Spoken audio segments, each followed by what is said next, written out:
We are live. I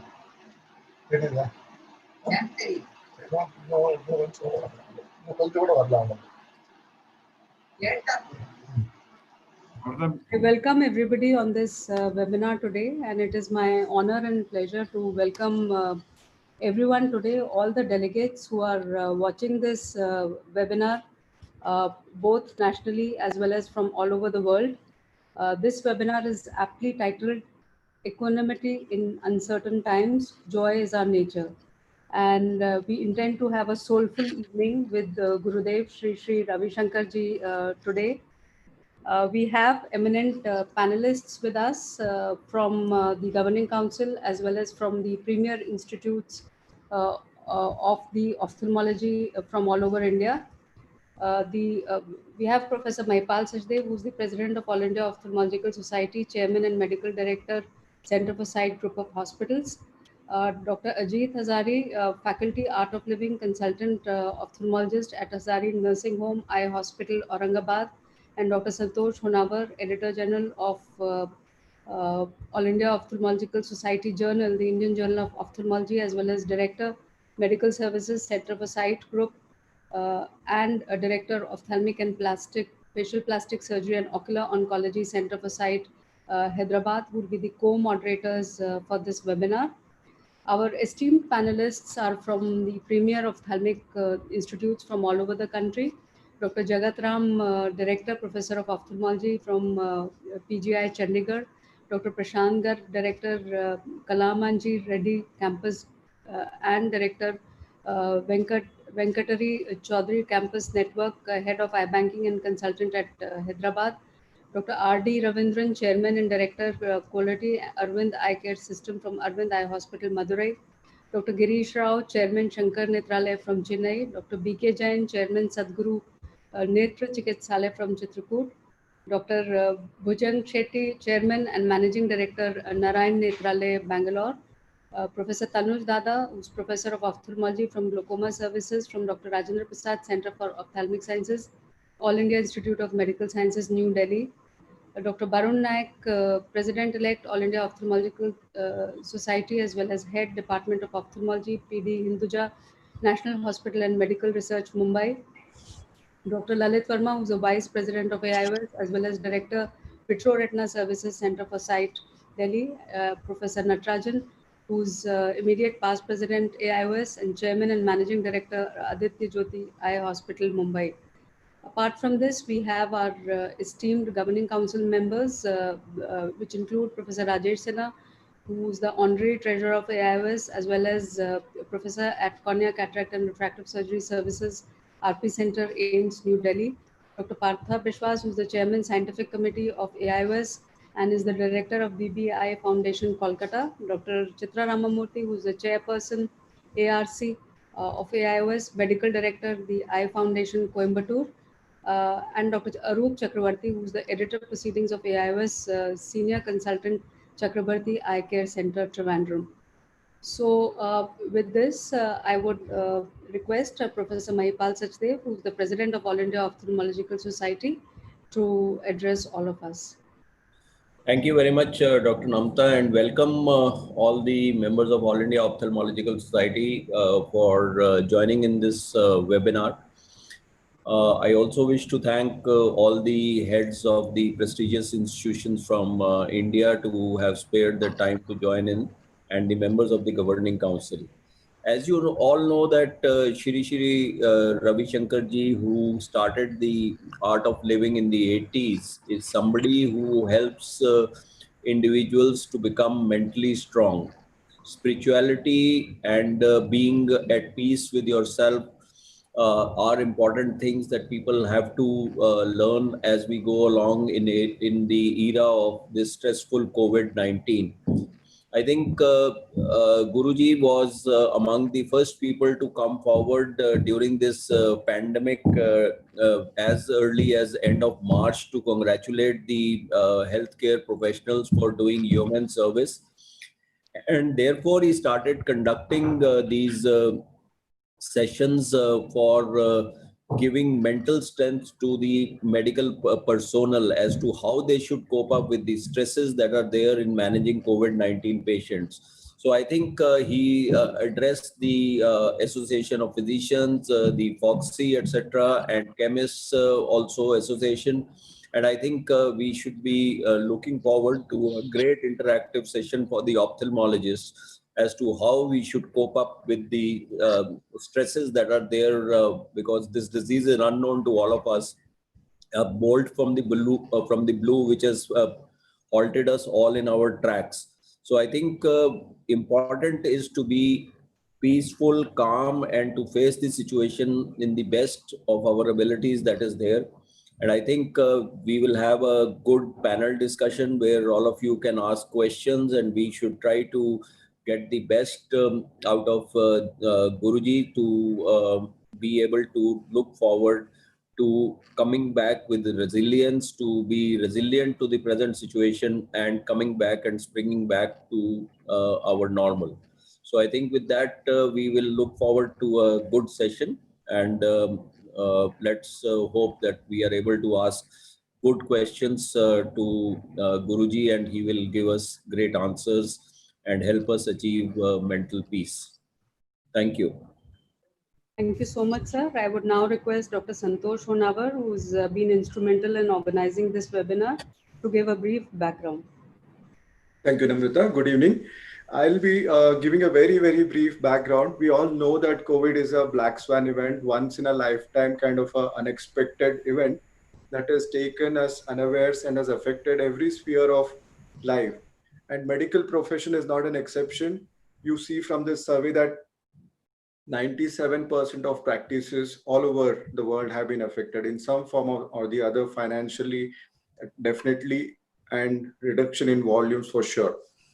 Now, ophthalmology, if you look at this chart, it is very evident that ophthalmology is most affected, possibly because ophthalmology has most of the elective surgeries which people would like to defer at this stage in their lives, but it is most affected, followed by ENT, etc. So what is our state of mind? It would obviously be a mixture of negative feelings and depression. That's exactly what we found in our survey. At the beginning of lockdown, we found that about 11% of ophthalmologists were moderate or severely depressed. And most of these were either in the middle of their career or were beginners who were still in training. And that's a very significant number. And some of these even had self-harming tendencies. Wellness is a kind of balance between mind and the body, and what brings about that balance is some amount of spirituality. So with that in background, I think the purpose of this session is to reach out and learn to reset the balance so that we have some kind of an equilibrium to carry on our activities. So with that, I would invite Ajit Hazare to introduce Guruji and take it from there.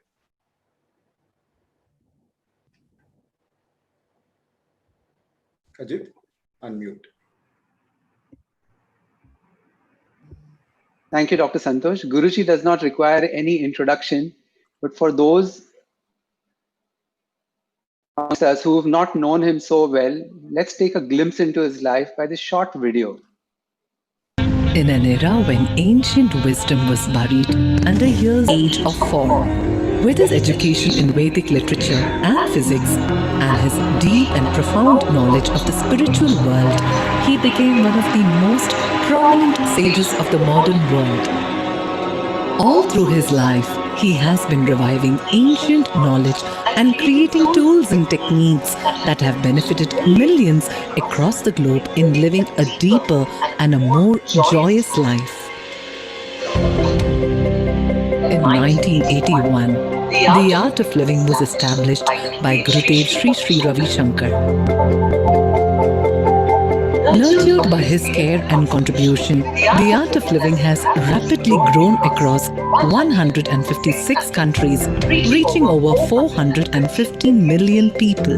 More people are searching harder for inner peace these days. Would you agree? Correct.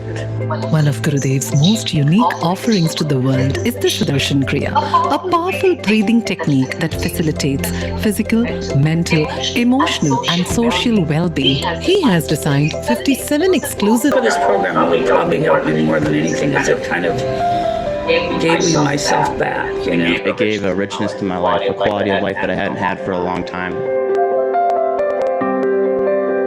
The Art of Living has also been working towards the betterment of the environment. 40 plus rivers and thousands of water bodies in India have been revived. काय पाणी झाल्यामुळे किती विषय चांगला झाला. पहिले 2-3 वर्षापूर्वी पाऊस कमी असल्यामुळे इथे पाणी नव्हतं.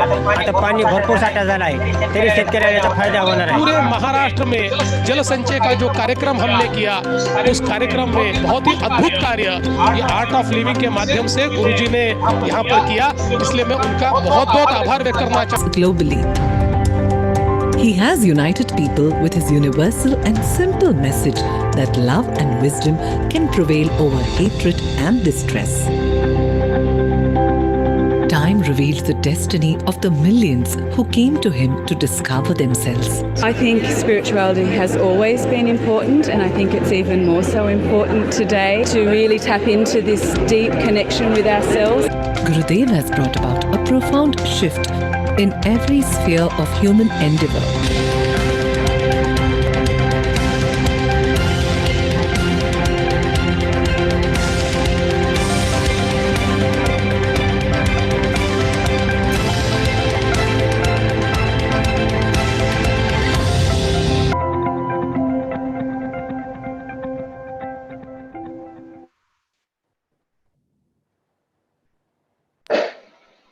So that was a small glimpse. Very few places on this planet are blessed with so much fullness.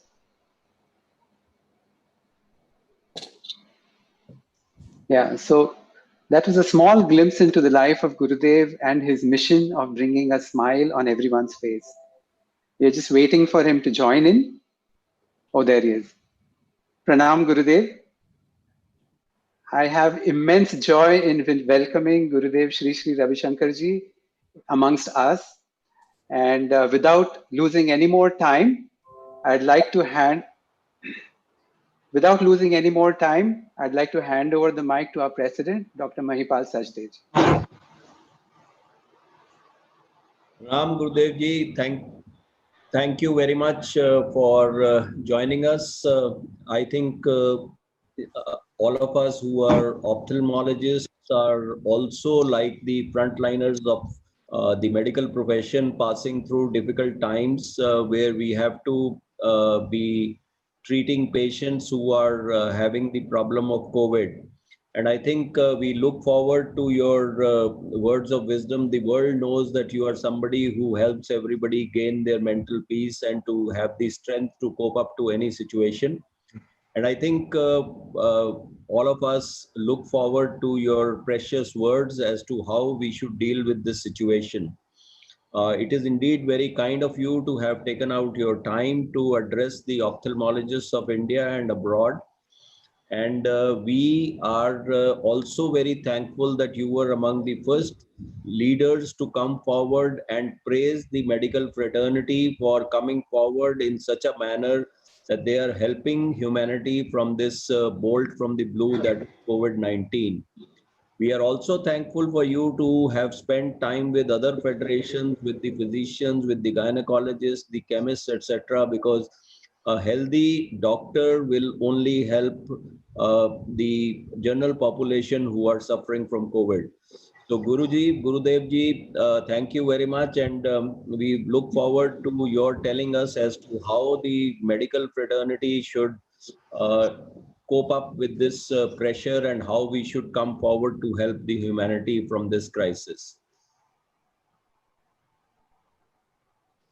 Yes, Mahipal Sachdev ji and Santosh Honavar ji ने बहुत अच्छा presentation दिया है. I was just watching that, and of course Ajit is a very enthusiastic ophthalmologist and an art of living teacher as well.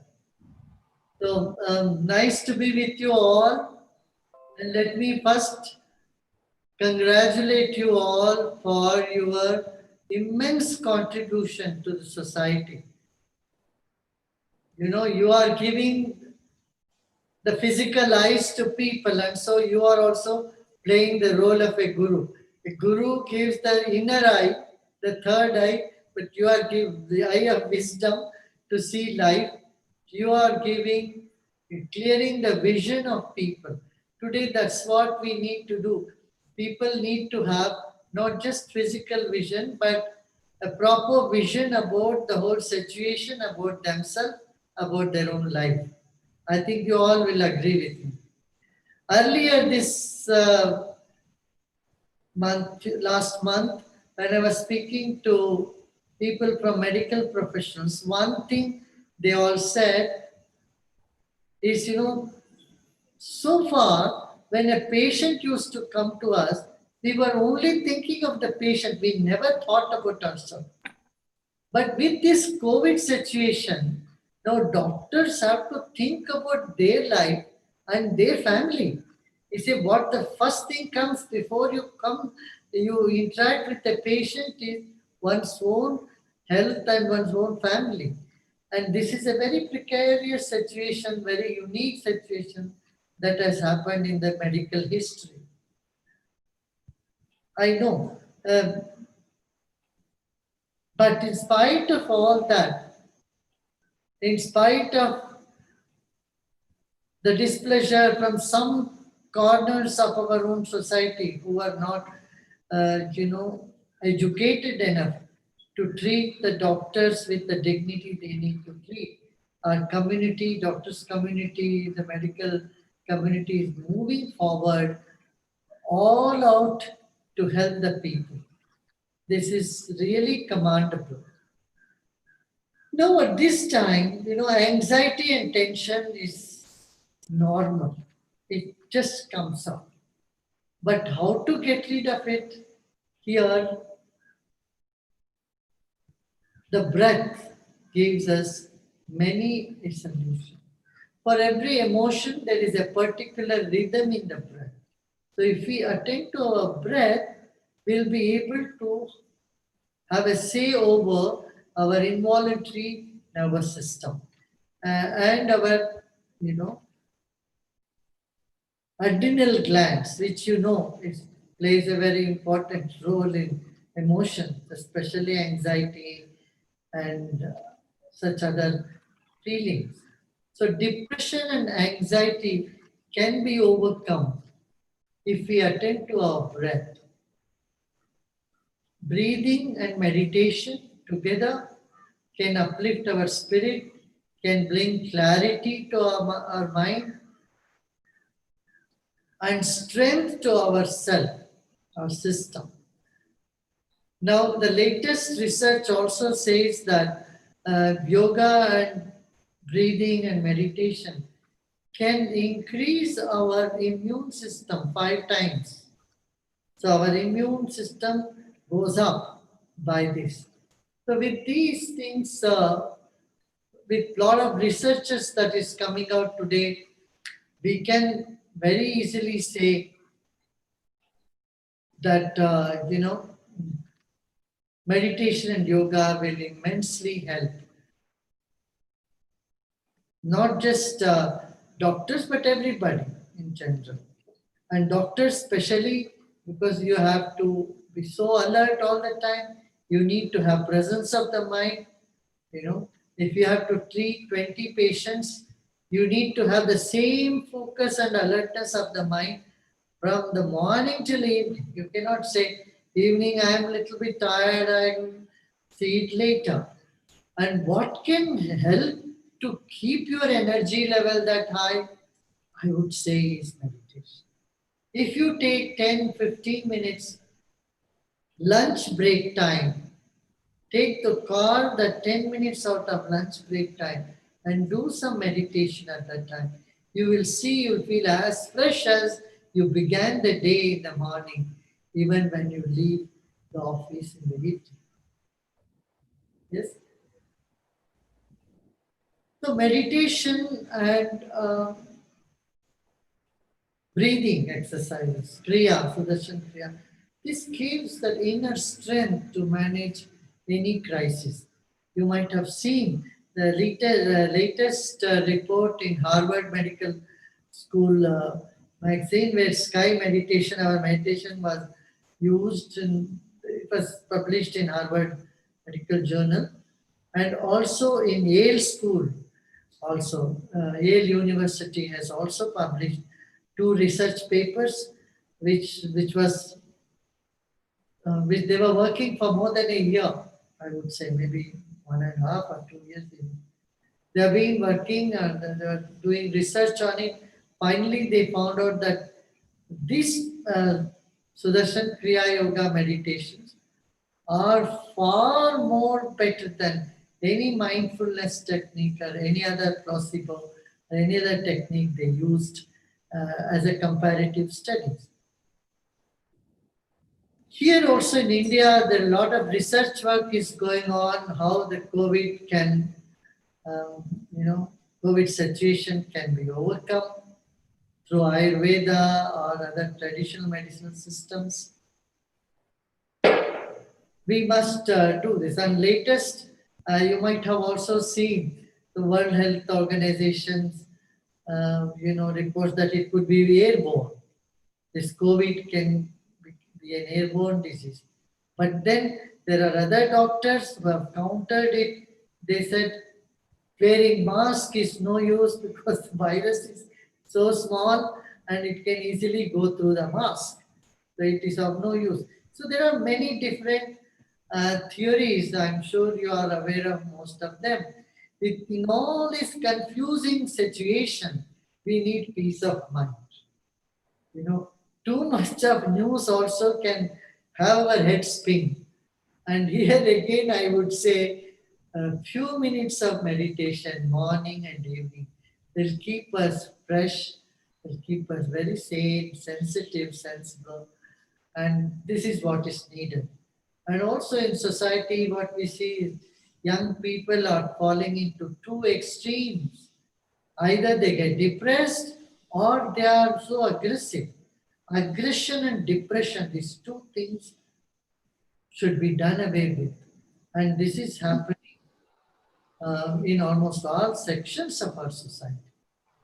So to get over this, I feel meditation is the answer. So if you have some questions, I will take them. Thank you. We have Dr. Professor Jagatram, who is the director of PGI Chandigarh. And may I request Professor Dr. Jagatram to please ask his question from Gurudev ji. Yeah, Gurudev ji, namaskar. My question is how to change attitude of the people, particularly those having a negative attitude. Because I believe that negative attitude has adverse effect on the development of the institute, productivity. It also affects the teamwork and lead to the negative stress. Yes, sir. Yes, negative mindset is because of the energy in them. We say the prana is low, then one gets negative. When prana is even lower, then you get suicidal tendency. You want to just get out of your body. The answer is raise the prana level in a person. And that is through pranayama, through brisk walk, some exercises, through listening to music, and through meditation. We can do that. Definitely people's mind can be changed. Another thing, if their gut is not okay, if someone has toxins in their intestines, in their system, so I would always recommend people with too much negativity to go through a cleansing process. Proper cleansing in the system also detoxifies. When you are detoxified, then you become more positive. Yes. Thank you, Gurudev ji. The next question is by Dr. R.D. Ravindran. He is the chairman of the Arvind Eye Care System, Arvind Eye Hospital, Madurai. Dr. Ravindran, sir. Gurudev ji, pranams or namaskar. Anybody who does work in a day-to-day basis, they would like their work to be very effective and meaningful, especially if you're a doctor. And if you have the divine blessings, definitely it will be even more effective. So my question is, how can we make ourselves a better tool for the divine force or the higher force to act through us, even in our patient care work, so that what we do is very effective for the patient? And also, we also engage in other professional work like research. And if we have the divine blessings, definitely we'll be able to find these answers and make our work much more meaningful. And my question is, how do we prepare ourselves to have this kind of receive this higher forces or divine force in our day-to-day work? Not as just as an individual, but also as a team. Unless we work as a team, we may not be able to really perform well. Just would like to have your thoughts on that. First of all, grace is always there. Blessings are there like sunshine. For us to receive blessings, we simply have to open our windows. And what stops us from receiving the blessing is our stressful mind. When mind is stressed, our vision is narrow, and we are clogged with different type of worries. We are unable to receive more energy. So what a person can do is like opening the windows. If you keep your windows open, sunlight will anyway come. Sunshine is already there. In the same way, rain is coming, but your pot is upside down, it doesn't capture any. So have an open mind, number one. Second is get yourself free from stress and have a larger vision, broader vision. The moment you decide to have a bigger vision, bigger context to your life, small things does not bother you. Small things will stop irritating you. Thank you. Thank you very much. I will now request Dr. Jain, who heads the Sadhguru Hospital at Chitrakoot. Dr. B.K. Jain, could you please ask your question? Thank you, Mehpa. First of all, Guruji, my pranam to you. I'm very much privileged and blessed to be with you in this gracious occasion. Also thankful to Team AIS for this much relevant event and considering me as a panelist in the session. Without taking further time, I am coming to the question which I would like to ask on this blissful evening.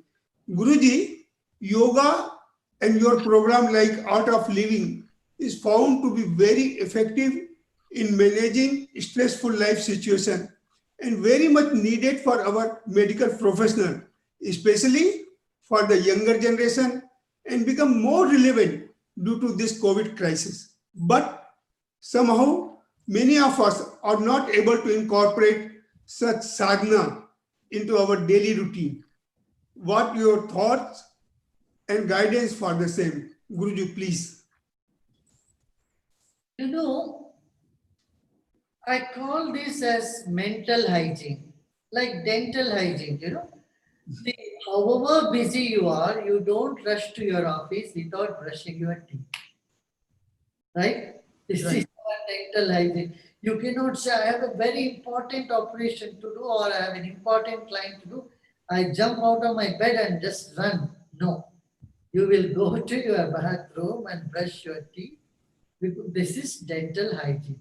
You take a shower, that's our physical hygiene. In the same way, if we can incorporate in our daily life, before breakfast or before dinner, before lunch, anytime.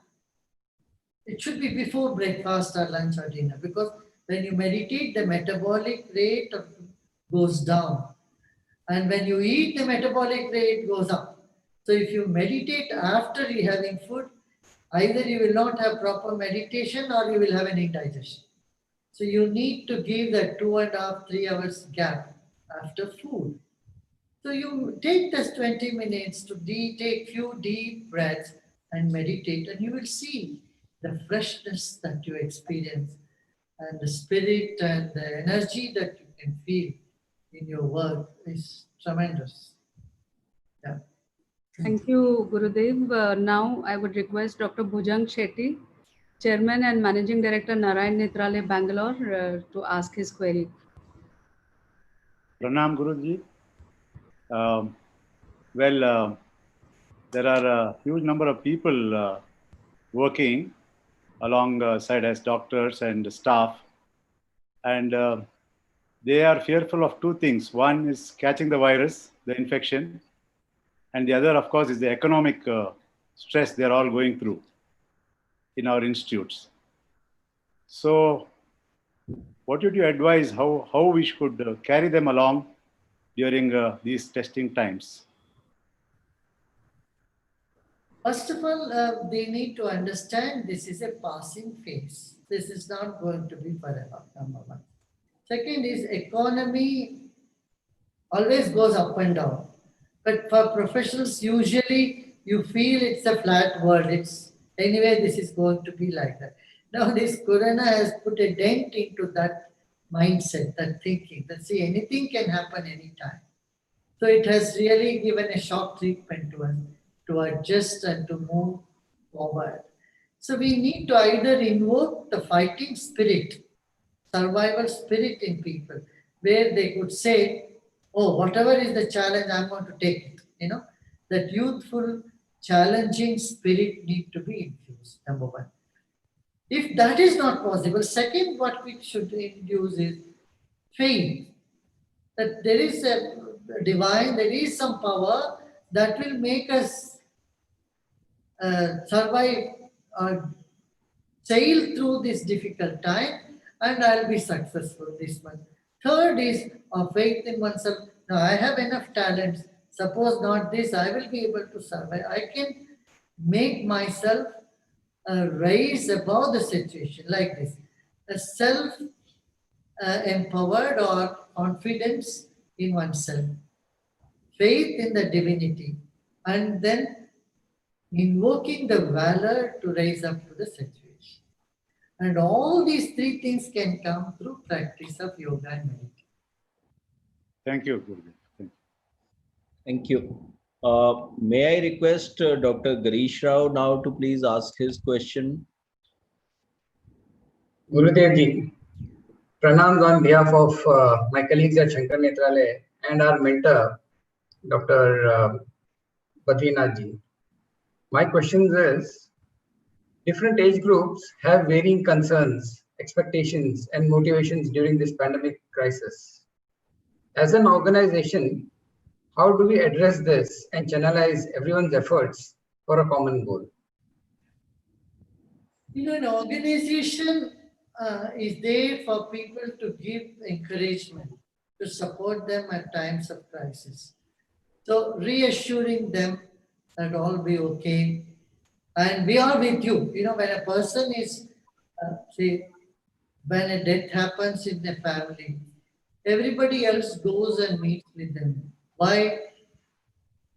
Just to give them an assurance you are not alone, we are with you. I would like to mention here in our ashram, in the Gaushala, what happens when a cow is going to deliver a baby, when it's about to deliver a baby, all other cows around them come and meet with this cow, which is going to be a mother, greet them, and then leave her the space to deliver the baby. This is a very interesting phenomenon. Even animals do this. Whenever someone is in pain or in some crisis, just knowing everybody else is with you and is supporting you itself is good enough for someone to be able to manage.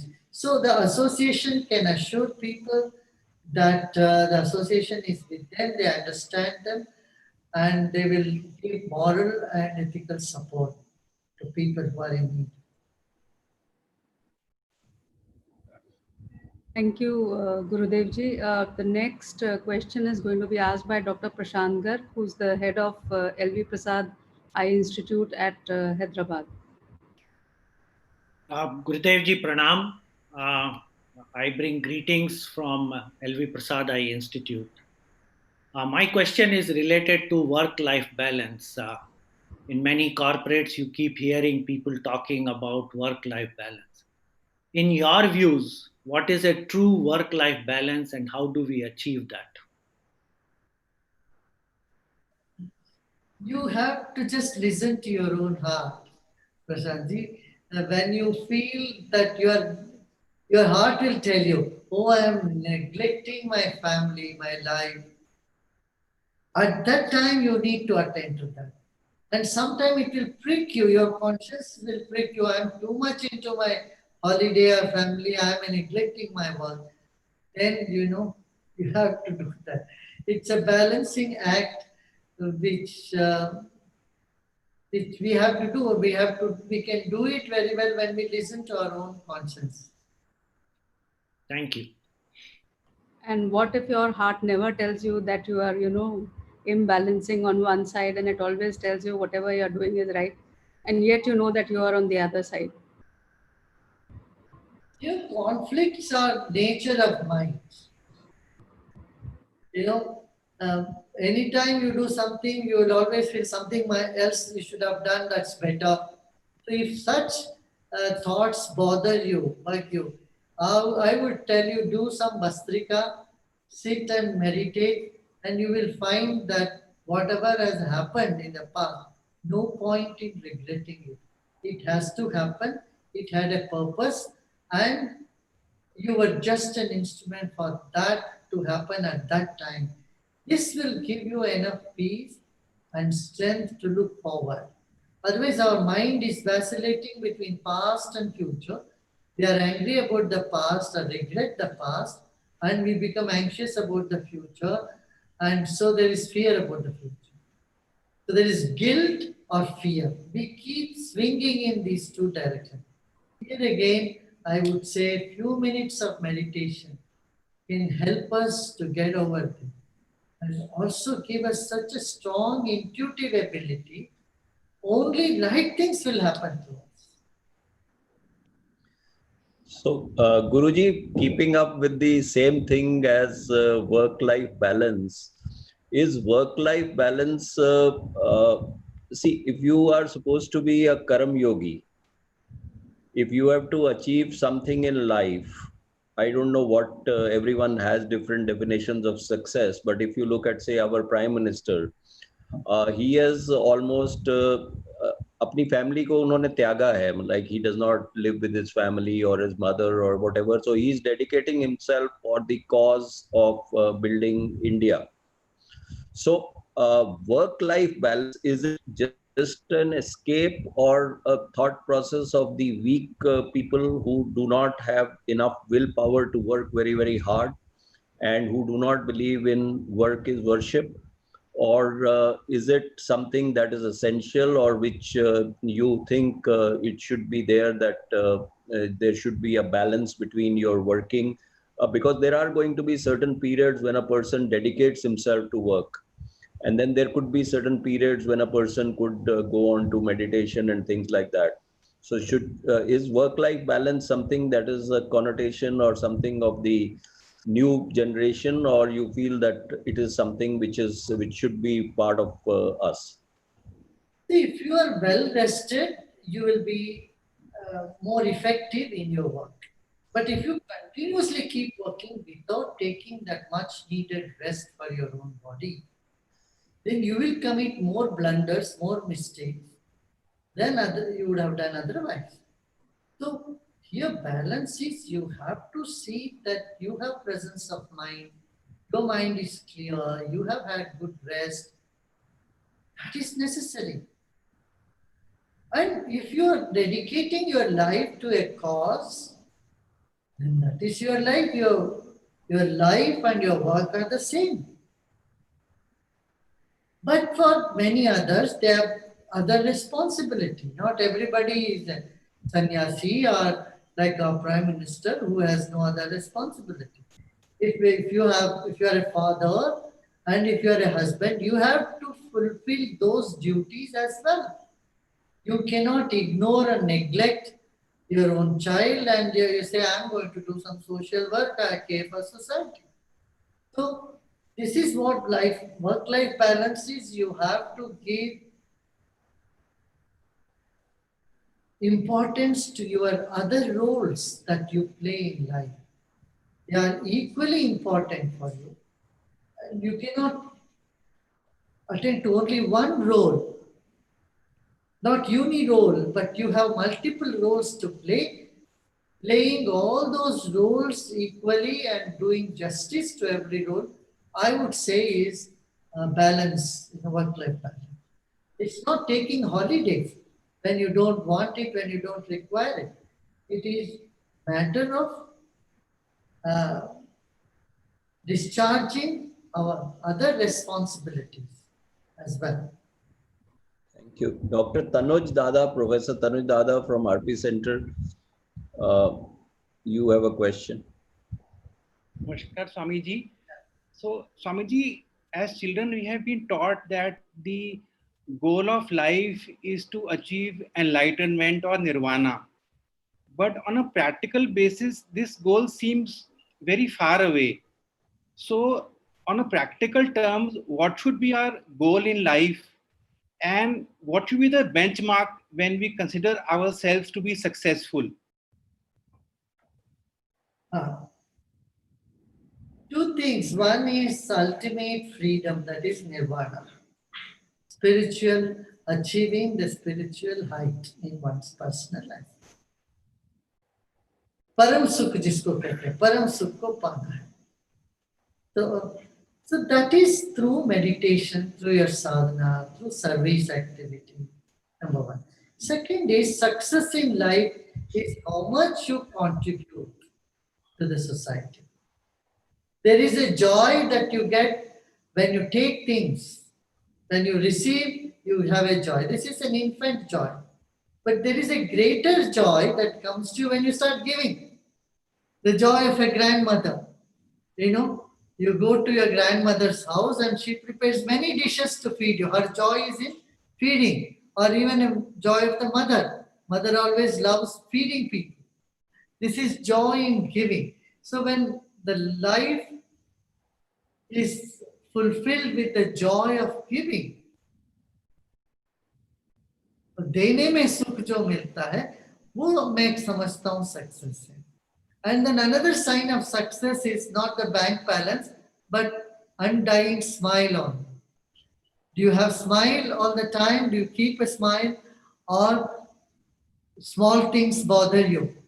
Or are you ready to take challenges and ready to walk through your challenges with a smile? Then you are successful.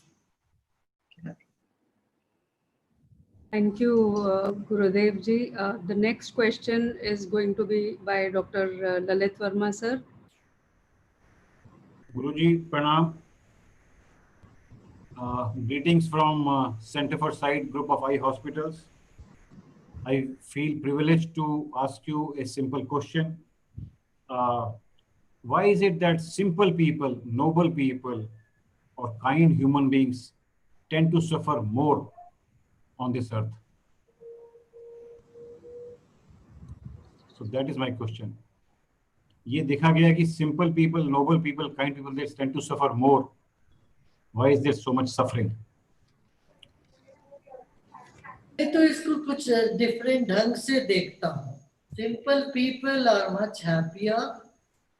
People with over ambitiousness, they suffer more.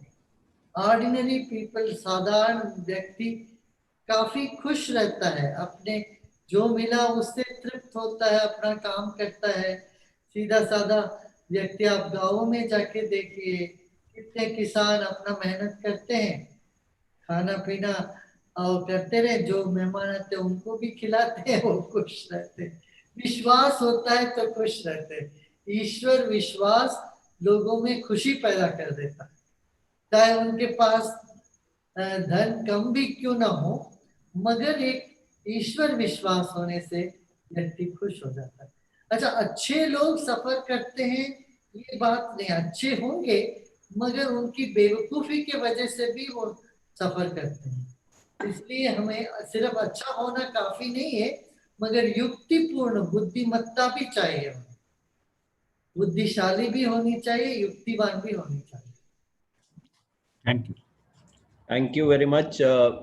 Now I'll request Dr. Natarajan, the immediate past president of All India Ophthalmological Society and chairman of Aditya Jyot from Mumbai, to ask his question. Dr. Natarajan, please. Namaskaram, Gurudev, and I am Dr. Natarajan. Greetings from Aditya Jyot Hospital, Mumbai. I'm a retina surgeon, so I see patients who come with sudden loss of vision, become blind. And that time, when you tell them that I pray God and I'm going to operate, they actually want to ask for guarantee and they cry. And that moment, the patient or the relative are not really patient to listen to me as a surgeon saying that I'll do my best, but we can't give guarantee. And they are very apprehensive and crying. How do we tackle the situation? I follow this 100% faith and zero fear and zero worry. And I tell them, if you have worry, I consider myself as a fraud. But they don't want to listen to me at that moment of their suffering. No, at that time, giving them any big advices doesn't really get into them. But your prayer and your positive vibration itself is good enough to give them solace.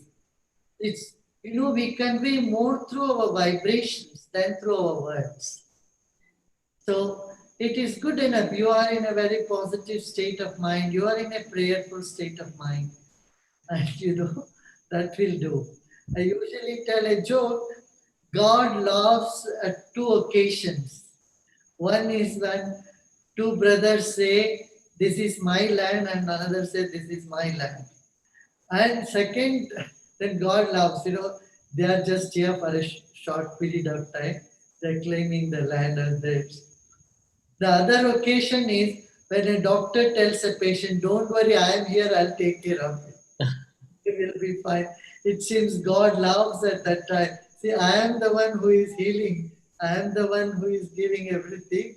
So, having said that, our very vibration in a place will give them that solace and comfort. Yeah. Need your blessings for the vibrations, Swamiji. Yeah, you have it. You have very good. No problem. Thank you, Gurudev ji. The next question is going to be asked by Dr. Chitra Ramamurthy, who is the director of Eye Foundation, Coimbatore, and chairperson of the Academic and Research Committee, All India Ophthalmological Society. Devji, my pranams. It's truly a privilege and high energy to have you amidst us today. It's a very small, simple question. In your art of living concept, how would you advise us to maintain a constant level of positivity and a general cheer at all times? Because I think that's the only strength which is going to help us through this adversity in the coming times. Sudarshan Kriya. This is what is helping people world over. Do some review or Kriya. It has helped millions and millions of people. These two things, and then feel the higher power is there. That take also, I would like you also, all of you ophthalmologists, to look into our intuition process where blind children are able to identify colors and they are able to write, and you should see art of living. Ajit, you can show them sometime and send them the link for the art of living intuitive programs. Some ophthalmologists and neurosurgeons have taken this project to do research. Our children who meditate, they use other parts of the brain, cognitive parts of the brain, with their eyes closed, blindfolded. They're able to see, they're able to play on the computer, they're able to play video games, they're able to ride bicycles also. All this is possible. So our brain is a puzzle, and it's a miracle. Our consciousness is something that is that's so wonderful.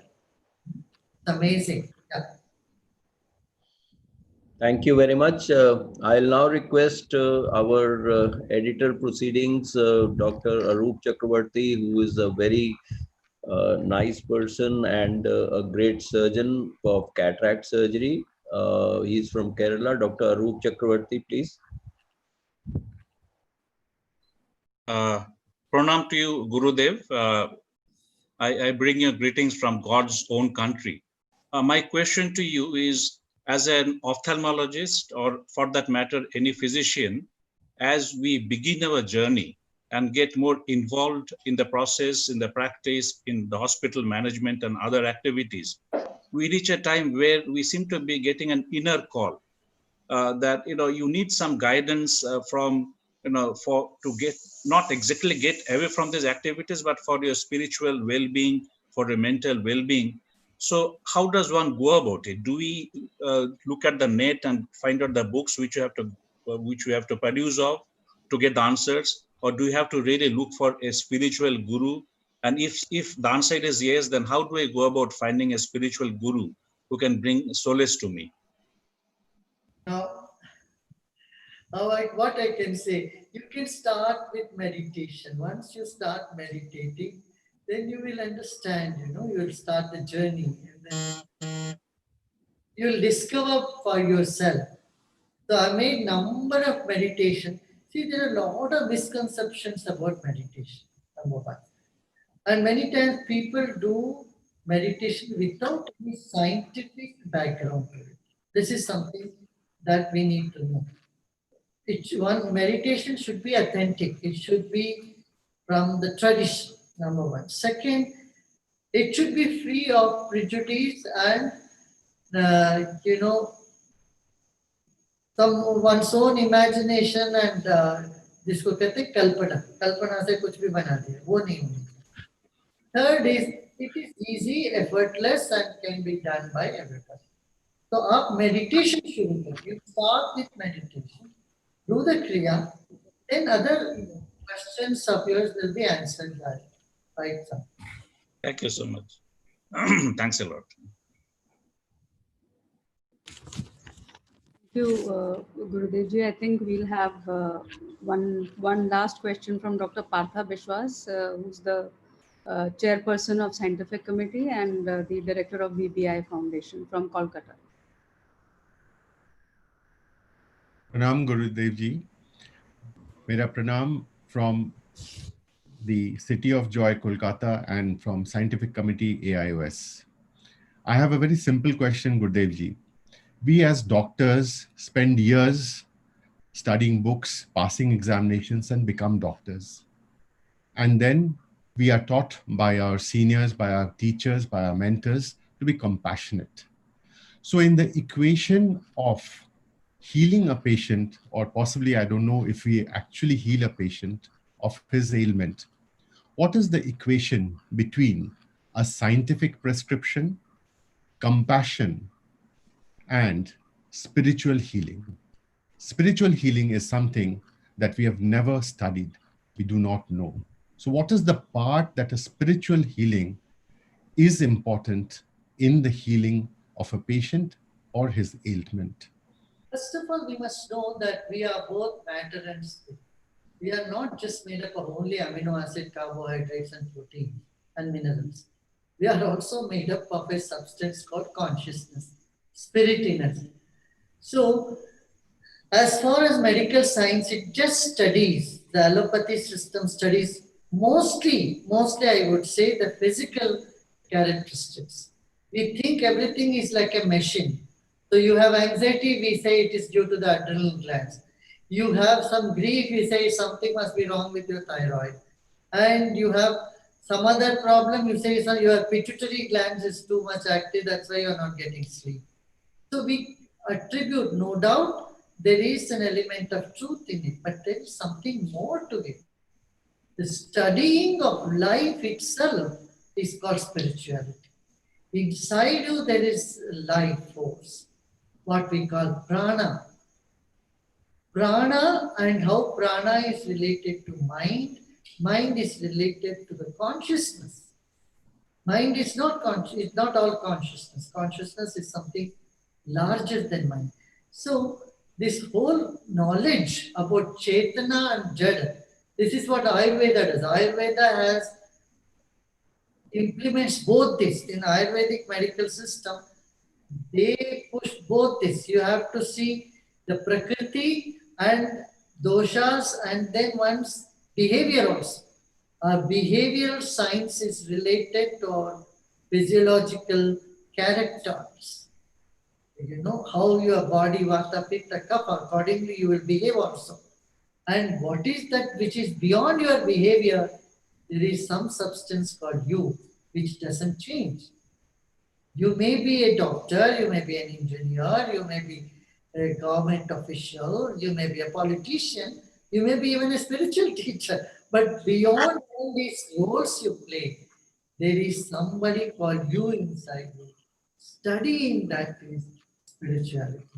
Once we study that, then we have tremendous understanding and energy comes out, and energy is that which heals. So you just give someone medicine, don't let them sleep, they won't be healed. For sure, even if they heal, it will be very superficial. Healing happens in deep sleep. And what is sleep? What is waking state? What is dreaming state? What is sleeping state? And what is that state which is none of these three, which is the basis of all three? Study of that, I would say, is spirituality. And that definitely has healing. Okay. So wonderful being with you all the ophthalmologists, and I wish you all the best and continue, take care of yourself. And once again, I'll tell you, do meditation for a few minutes every day. I've made these apps. You can download the apps, and from the app you put, and then you simply have to relax. You don't have to do anything. Like when a patient comes to you, you make them relax in a chair and you do the work. In the same way, you have to switch on the app and meditation start happening. Huh? Thank you. Thank you. For your words of wisdom through these difficult times. Thank you so much. Thank you very much.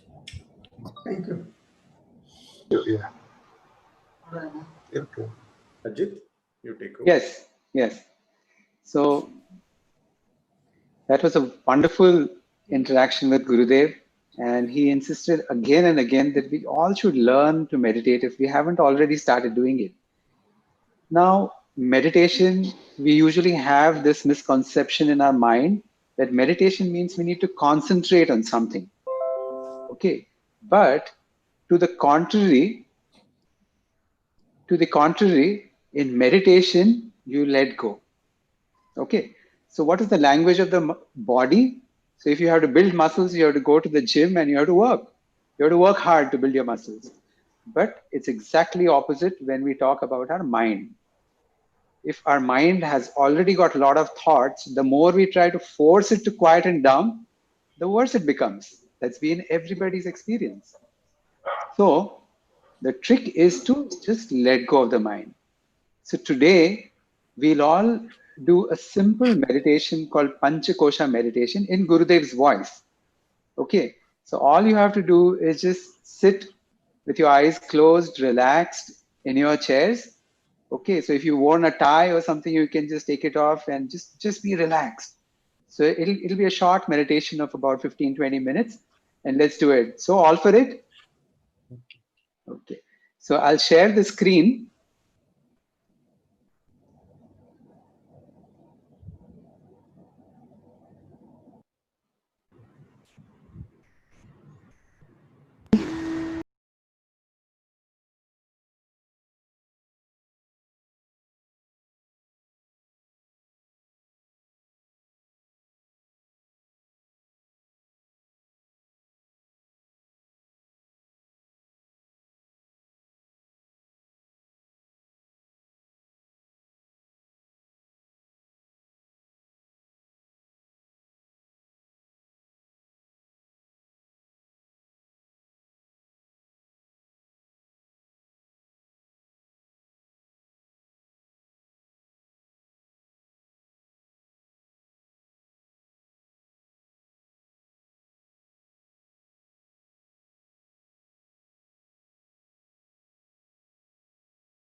Becoming aware of your body and surroundings, and slowly, gradually open your eyes.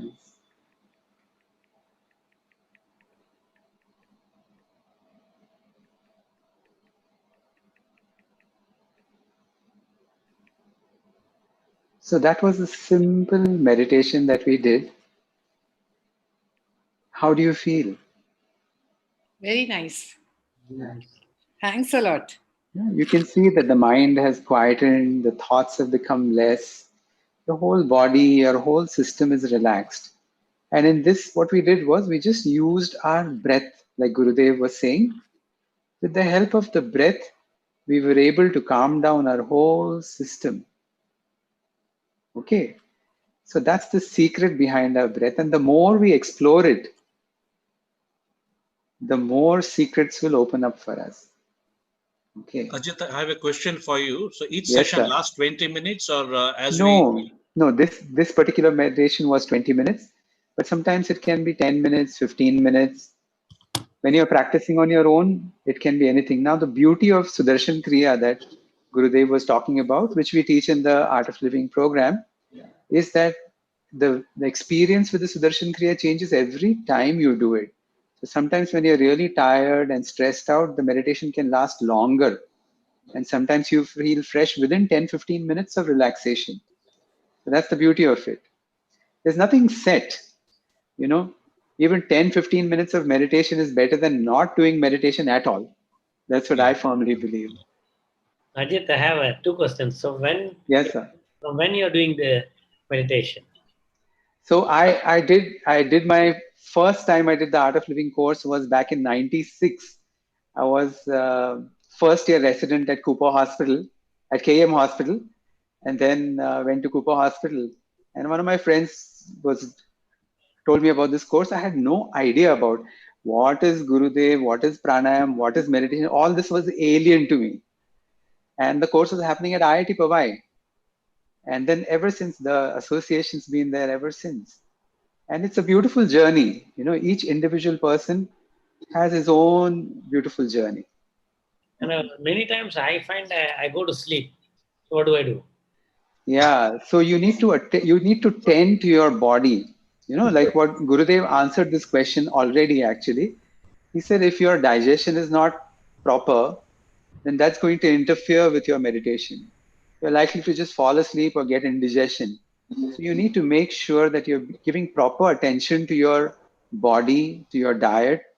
So a little bit of exercise will also help. So if you're doing meditation with a fresh mind, it will have that much more deeper effect.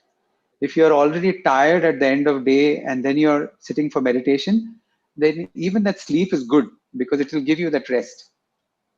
Oh, but what if you, I mean, you are never tired and, but you can't meditate because you can't focus. There are 1,001 things, but you never feel tired or you never feel exhausted and you can't focus on meditation. What do you do then? I wish that was true, that people don't get tired. I think Dr. Namrata is an exception.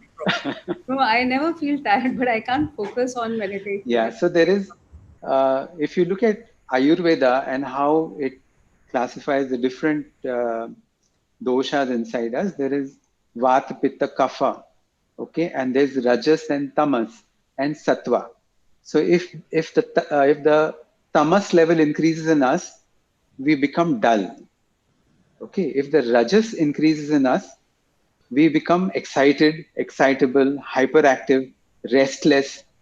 Okay, and the thing is, when you have a lot of tamas or dullness, and you tend to your body, tend to your breath, do meditation, read an inspiring book, listen to somebody inspiring, get some knowledge, you feel the dullness going away, isn't it?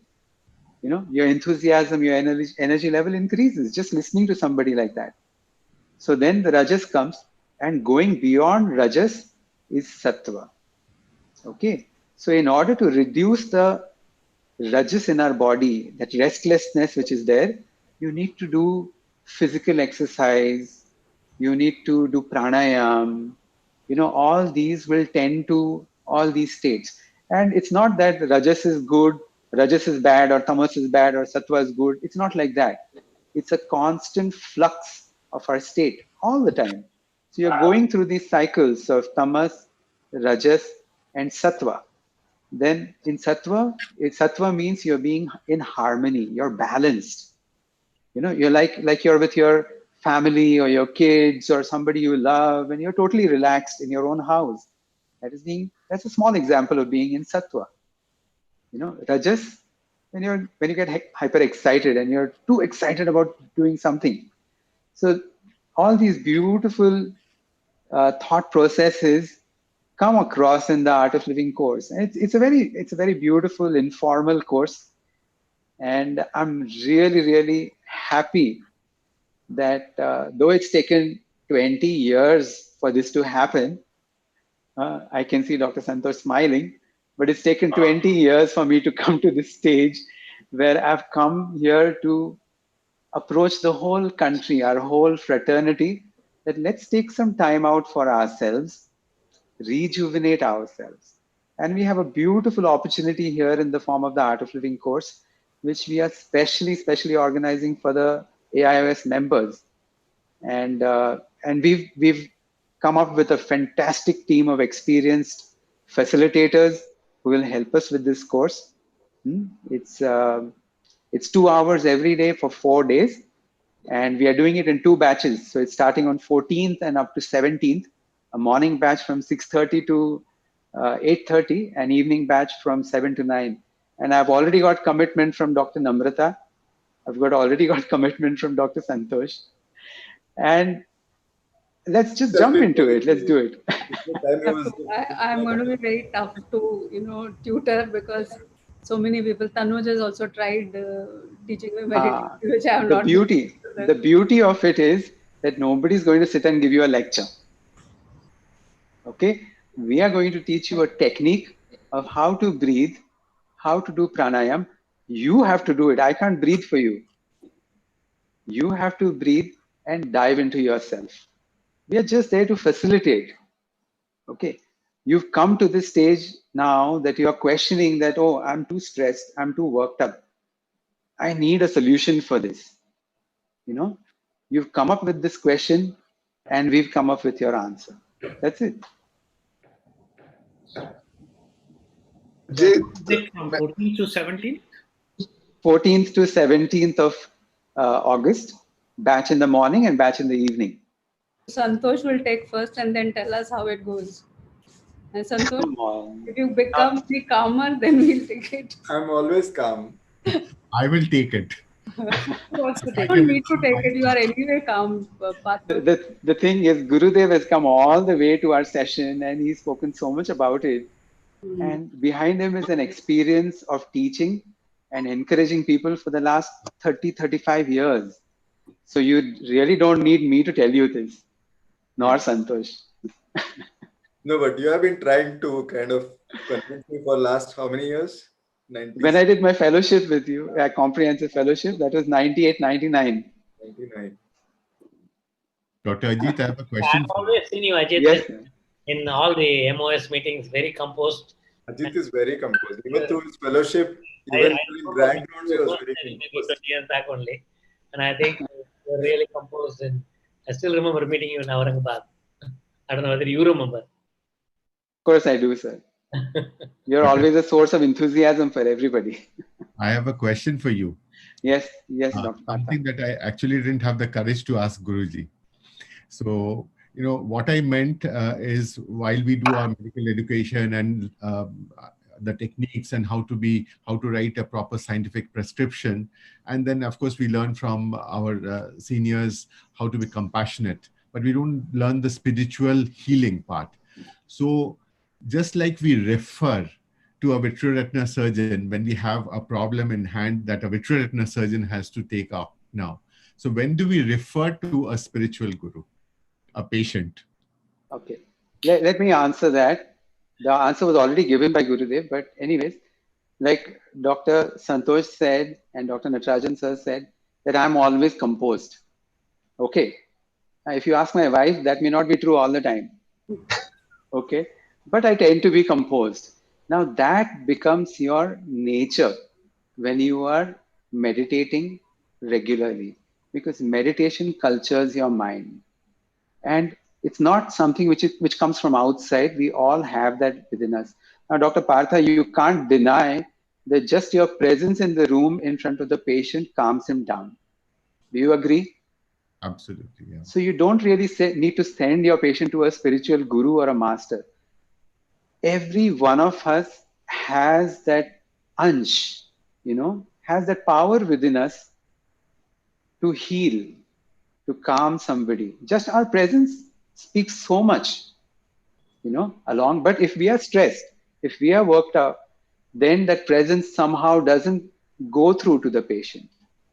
If I'm in a room with a patient and my mind is in the next room thinking about the next patient, then I'm not going to be able to connect, and the patient's going to feel that what's happening? I'm not getting anything here. Okay, there are a few things that you speak through our words, and a lot more that we speak just from our presence. And I really don't have to say to such an august gathering of panelists here, all of us together here have probably more than 200-300 years of collective wisdom of being good physicians. So we all have the power within us. Dr. Prashant, you had a question. No, it was along the same line that I think when you enter in the clinic room and in front of the patient, the presence itself brings a lot of energy. The question is that how that calmness is brought in the conversation with the patient, particularly when the patient is agitated. As a natural reaction, at some point, your agitation also become more and more. So let me give an example. Now you have your son or daughter and you really don't have time. You're rushing off to the clinic for the 7 a.m. class and your child has a question. Okay. So you have a choice. Either you get irritated, frustrated, and just brush him off, and you're going to regret for it later on in the day, right? Or you pause for 2 seconds, quieten down your mind, and see that your child listens to you automatically. Okay.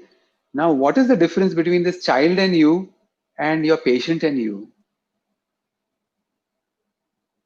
The difference is the belongingness. Okay. If I feel that my patient is mine and I am my patient's, and this patient has come from maybe 500 kilometers away, taken an appointment 3 months ago, gone through the whole maze of the OPD, this, that, and has reached my clinic.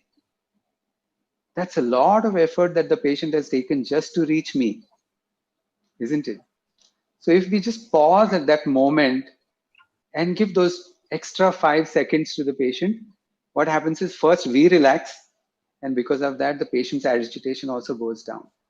So I'm not saying that this works every time, but the stronger our constitution becomes, the better we are at this.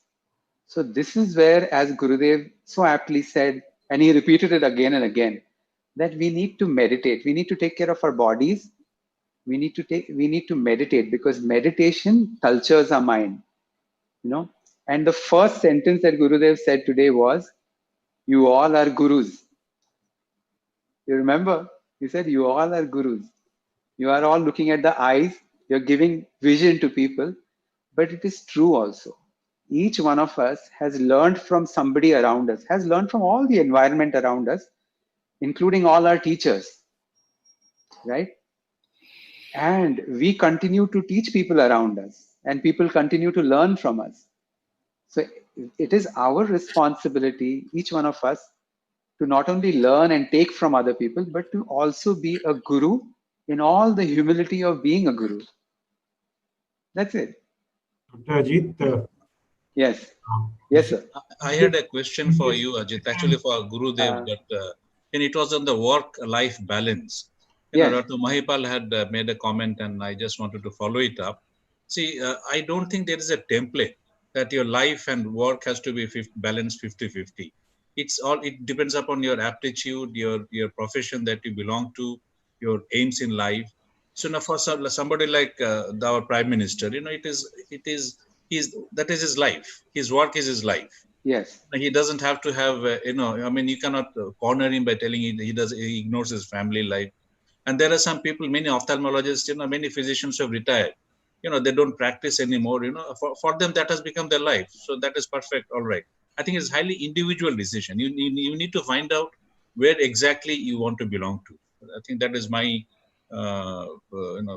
take. I wanted his opinion about it. Actually, what do you think? Actually, Gurudev did answer this question and did answer this aspect of your question, and he said that you need to listen to yourself. Okay, if you are able to listen to yourself, then your conscience is going to tell you. If it is pricking you, if your conscience is pricking you, then you know it, right? So you need to be able to listen to your conscience, and for that, your all the vibrations inside you need to be clear. Your thoughts need to be clear. You need to be relaxed to be able to listen to your conscience. If you're constantly in conflict, that you're always regretting, oh, I shouldn't have done this, I shouldn't have done this, oh, I should do this, I should do that, then there's always going to be a turmoil or confusion in our mind. So when we are able to relax, we're able to listen to our conscience, and our conscience tells us that right now, at this moment in my life, this is what I need to do and I should be doing. And if you're as clear as that, I think your family as well as your colleagues at work will definitely understand you. So the answer to that is meditation. Meditation helps in culturing the mind. It brings a stability in our thought process. I think we have one question coming from Dr. Lalit, sir. Yeah, the only thing I was wanting to ask was that is art of living, stress, all this is an aging phenomena. All of us with gray hair sitting here, you see, only we require meditation, or the rest of the, like you told Prashant that if the child comes agitated, you see only people with gray hairs need to meditate and learn all this, be patient, pause for a moment, and all these things. Only gray hair people need to learn all this, or it's a Lalit, he learned it as a resident. Yeah. So gray hair is a relative term, sir. Dr. Natarajan sir doesn't have any gray hair. No, I want the actual color. Colored. No, seriously. See, the thing is that I think the whole community needs to be involved in such kind of exercise to be so that it's effective as a community. Yeah, the thing is, now if you have learned to meditate or you have learned to pause in your life, yeah, and you're right now so relaxed sitting on the beach with such a nice breeze and the coconut palm swaying and all those things, Dr. Lalit, imagine that you learned that skill when you were young. Wouldn't it enhance your life, the quality of your life, if you have learned these skills early in life? So it's only that when our hair become gray, we start listening because we can't cope up with the stress.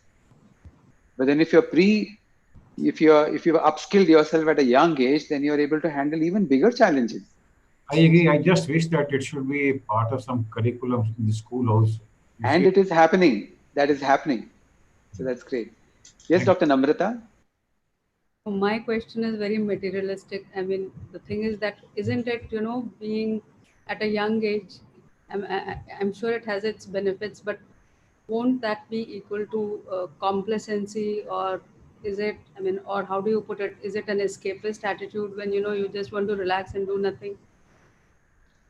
Okay. That's a very, very valid question.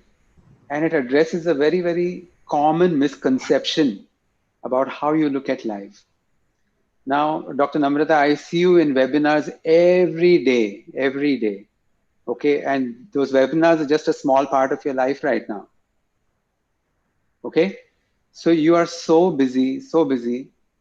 Now imagine with all being so busy and so hectic, with such a hectic lifestyle, you're still saying that I can't relax. I can't quieten down my mind. Now, if you see, your energy level is higher when your mind is clear. Do you agree? That our focus, our efficiency, everything increases when our mind is clear. You're doing a complex surgery, and if there are thoughts bombarding in your mind, can you focus on the surgery? It's impossible. you're not going to do a as good job as you would have otherwise done. Okay. So for some people, getting 100% into the work that they do is meditation. Then it's, That quietens the mind. yeah, that's that. But you need to realize that you don't have to go to the operation theater every time to be relaxed. If you are relaxed all the time, you can do everything so well. You know, I did my course in my residency. After I did my DO, then I did my DNB, then I happened to be at LVP, and I got selected in the comprehensive fellowship, and I was there for 3 years. And believe me, you can ask any of my mentors and they'll say that I was okay. I was not a very super bright student, but I was decent enough and I was happy, content. Okay. And then after that, I came back to a small place of Aurangabad. In LVP, when I left LVP, I was doing 40 surgery, 25 to 30 or 40 surgeries sometimes every week. And when I came to Aurangabad, I did 40 surgeries in the first year of my practice. Can you imagine the frustration that somebody can go through just by that pressure? You know, I wasn't even earning enough to pay the EMI. So this is where that strength of the mind comes into play. That you're so strong in your mind that yes, come what may, my focus is to give quality service and quality services to my patients. Come what may, even if there are only 2 patients coming in the whole day. I think many of us are going through that phase even today now. You know, we've been operating 50, 60 surgeries every week, and now we are seeing maybe 5 patients a day sometimes. You know, that frustration can creep in so easily. Here, if we have that strength of our mind, our constitution is strong, that will go a long way in preventing burnout. So the quieter our mind is, the more peaceful we are, the better work we can do. So it's exactly opposite of being complacent. Doing meditation does not mean you go and sit in the Himalayas. Doing meditation means you really hone your skills, come back and really do your work 200%. What Namrata, my fellow told me 6 years back to see the Kung Fu Panda movie. I didn't realize he was telling me that I'm like Master Shifu, all the time jumping around and like Kung Fu Panda. So same process you're going through, Namrata. I took only during COVID. I saw the movie, and I'm actually made a positive thinking class on COVID-19, happy times. And I've compared my life with the Kung Fu Panda, and I think that Kung Fu Panda he finally says he wants to find the secret ingredient for how to be successful and how to become a dragon warrior. And he actually his father was making noodles. And finally, he comes to know that when he goes to take the scroll, which is kept about 25, 30 feet above the ceiling, and he finds nothing is written there. Same thing his father will say, there's no secret recipe. So I think that's what through our Guruji and Ajit is telling you and me, because I'm also, the word N starts, so we're all hyper. So I think what he said is right. I learned to cool down. Because I learned long distance running, and my mentor in long distance running used to tell me, when you're doing your long distance running, you learn to relax. He will tell. I said, how do I relax, man? But I learned it. When I'm doing long distance running, I was relaxing. It's only breathing.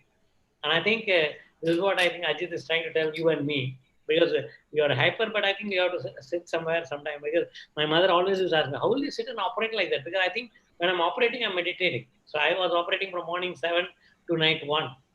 And I think the same, the patients and the fellows ask me, how can you be having the same energy? And that's because you're relaxing all the time.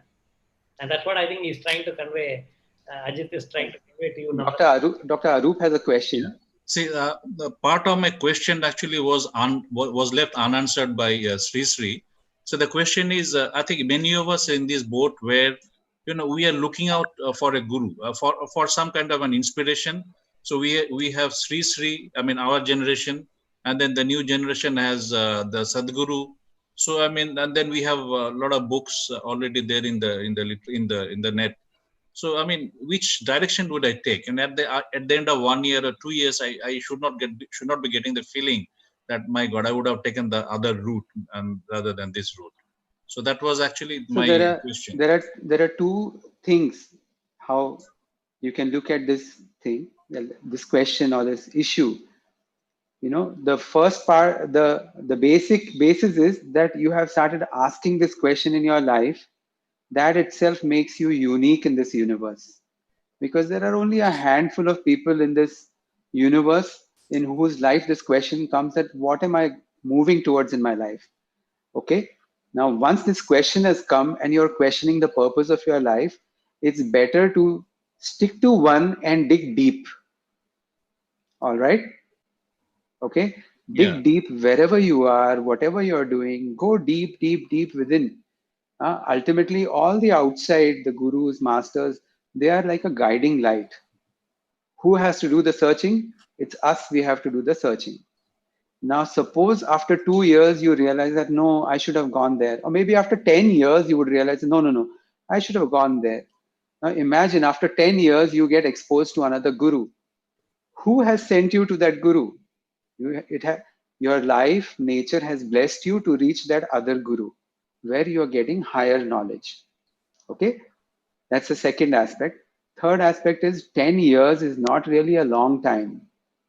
This is a search that we've been doing for hundreds of years, for centuries. We've been coming again and again towards this. So it doesn't matter, as long as you're comfortable and happy wherever you are. I think you should dig deeper wherever you are. But Arup, Thank you. you worked in Arvind and you have seen Dr. GV following Aurobindo, and I think I'm happy that I've seen that. And I think a lot to learn from both GV himself as a spiritual man and Aurobindo's teaching what he does. Absolutely, yes. Mother Aurobindo. Mahipal sir, we are holding you back, looks like, but there are two questions. One is coming from Dr. Partha, and the other is coming from Dr. Ravindran. Dr. Ravindran, because he was wanting to ask something. Yes, he wanted to ask a question. No, not a question, it's just an observation or suggestion on what Arup said. I mean, if you look at our life, I mean, there are different dimensions to it. One is like a personal life, or maybe like a family life with our family and children. The second aspect is your professional life. The third aspect is your social life. I think beyond these three lives is your kind of spiritual life or the inner life, which, like Arup is referring to. I mean, some point of time, this inner life, kind of takes over. And how do we shape it is also important. One is, like anything else, you need knowledge and skills. The knowledge part comes from your books. Reading some of the spiritual books will give you the knowledge. And the skills is also, it comes from the meditation. I mean, in addition to the books, probably you can look at you can seek a guru, or maybe even somebody in your family, maybe your father, somebody elder in your family also can guide you in that. I mean, finding that combination, I mean, getting that guidance either through books or through some Guruji, and also doing it practically, as Ajit was saying, I think that kind of a maturity will definitely shape, how you structure your personal life, or how you structure your professional life or social life. I mean, I think working on that inner life is very important if you want to succeed in the other three aspects. Yeah. Thank you, sir. Yeah. Partha, sir? Yeah. So I have a question now. In this panel, we have great leaders of ophthalmology. Mahipal sir, Dr. RDR sir, and Dr. BK Jain sir, Girish is there. So we have all these leaders. How many of you, RDR sir, I know that you do meditate and you spend time in meditation. BK Jain sir and Mahipal sir and Natarajan sir and Girish, how much time do you spend in meditation every day? Do you or do you not? I tried several times, and that's the question I asked Ajit. But I think, as he said, probably I didn't understand the importance. But even though I learned to relax during surgery and during the other thing, and I sleep well in the plane. So I think, I mean, whatever I learned is about breathing, which I keep knowing that you have to be aware of your breathing. But somehow I didn't. I mean, I know a lot of other living teachers, and so happens Sri Ravi Shankar comes from, I think, our place, no, Ravindran? Yeah, true. Our native place. He comes from Karnataka, I think. He's from Mysore area. He was born in Papanasham, Tamil Nadu. Kumbakonam. He is from Kumbakonam, actually. Yeah. So I agree with Dr. Namrata. I basically came from a very spiritual family up to the school days. But when you try to meditate, only thing that happens is fall asleep. That's what happened. I don't fall asleep. I have too many things, you know. I never fall asleep. The only thing is mind is full of so many things that it can't focus on one particular. I mean, it can't focus on nothing. That is the thing. Meditation is focus on nothing, no, basically. So it can't focus on nothing. That's what Bypass, do you meditate or not meditate, sir? No, I'm No, sorry. I don't. And you're such a great leader, sir. Girish. Dr. Tanuj is there. I'm sure he can tell us because Tanuj is into this. I know that. And then we have Dr. Bhujang Shetty also, sir. He's also into a lot of. Tanuj, what do you want to No, say? I have been doing meditation since I was undergraduate in AIMS. So I think if you ask me one vital thing in life, that is meditation. Whatever your career, profession, family, that has a role, but meditation is so vital. The only problem is unless you start, you will never come to know what the benefit. And other issue is that, like today you are hearing the news, Dr. Sridhar Rao has left for heavenly abode. So, you know, after some time we'll hear this news about ourselves. It will be our last day. So on that day, would you like to spend more time in your clinic? Would you spend more time with family? At that time, the only important thing is that you are leaving this body and going. So meditation has very vital role because this is not the end of it. We are taking this as a physical body, but finally we have to do something for the soul, which is eternal. So I think if you go to funeral or if you see death, then it is very vital. You can't ignore this that I am busy in works. It doesn't matter to me. It is very vital part of life.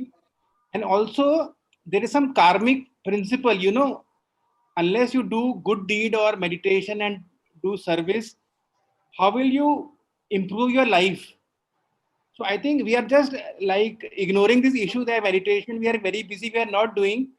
We are doing great injustice to our existence as human beings, and we are missing a vital treasure of being human.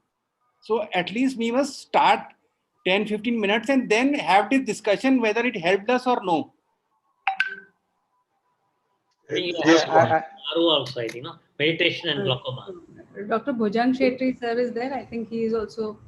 I don't see him. Left. Yes, So just one point, Ajit. Yes, sir. Yes. Yeah. No. I mean, like. Tanuj, the point that all of us make about inner self and soul, etc., none of us has seen the soul. None of us has seen rebirth. None of us remembers what we were in our earlier avatars or our earlier this thing. So actually, it is all, whether it is meditation or anything, it's all a question of self-control.